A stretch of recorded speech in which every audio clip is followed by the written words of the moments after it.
I wonder how many times throughout this entire review am I going to say Tarantino or Hateful Eight or something like that. This is not doing my best.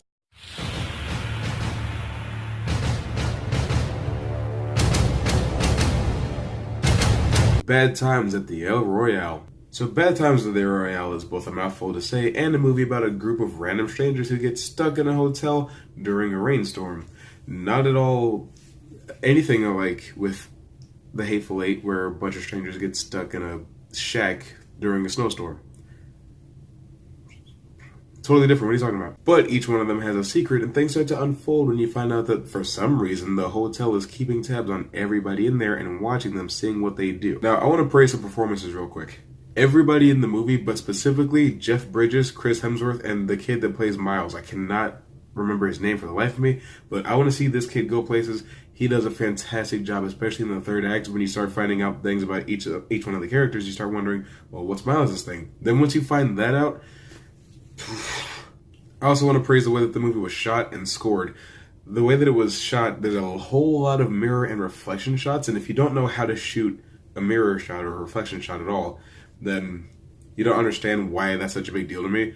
Basically, to keep it simple, they had to shoot every scene that has a piece of glass in it twice or 3 times, depending on how it was told, how it was done. And another thing about the storytelling in this movie that people are complaining about for some reason is that you get flashbacks about each one of the characters that helps establish who they are and where they came from.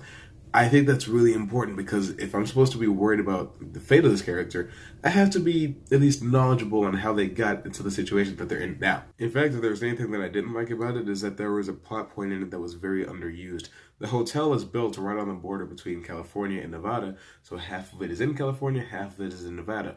Different rules for different states, but none of that really matters later on in the movie.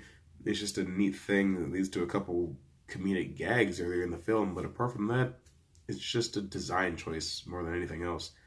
Could have been really interesting, just wasn't. One thing that I really like is that every character has like a dedicated chapter, but time continues to move forward for everybody concurrently. So when something was happening with some character, something else was happening with a different one, and we get to see the same events but told from different perspectives while they were on their own journey, their own mission, telling their own version of the story. And that I really liked. I thought it was a really interesting, nothing unique, nothing like groundbreaking stuff I've seen before, but movies like this don't really exist anymore. And I think 2018 was a really rough year for it to come out because of things like Black Panther or Infinity War, Mission Impossible coming out, shaking up the market. Nobody really cares about a character-driven drama anymore, so I'm really glad that a movie like this still exists. Because stuff like Hateful Eight, Lucky Number 11, Clue, nobody really watches stuff like that anymore. And if we don't watch this one, they won't exist anymore. We have to do our part to preserve the arts. I'm doing the best I can. It's up to you guys to... I should turn this into a subscribe to my channel bit, but I'm actually not going to do that. If you want to subscribe, you can, but on with the review. Now, earlier I mentioned the final act. The final act is actually very interesting because it introduces Chris Hemsworth's character named Billy Lee in a very interesting, hard-hitting way. And by interesting and hard-hitting, I mean really weird, really awkward to watch, and it kind of drags the film down for me. I thought it was great until this happened. Bro, Chris Hemsworth has a lot of acting talent, so when he's on screen, he's absolutely chewing that scenery. He's channeling his Sean Connery, and he's chewing that scenery.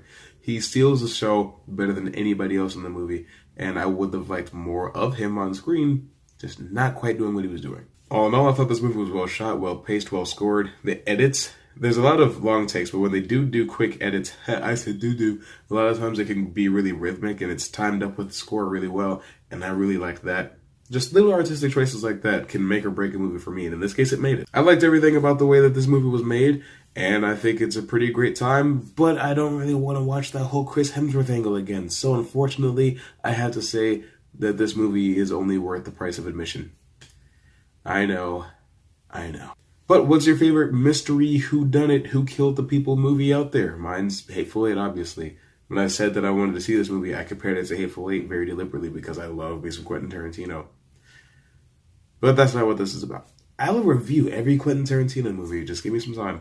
Anyway, whatever it is, whatever you think, comment below and educate me. And as always, if you like what you've seen here, then there's nothing I can do for you. You're too far gone at this point. But if you want to help me out, you can hit that red button or click either of these videos. Why is my camera still...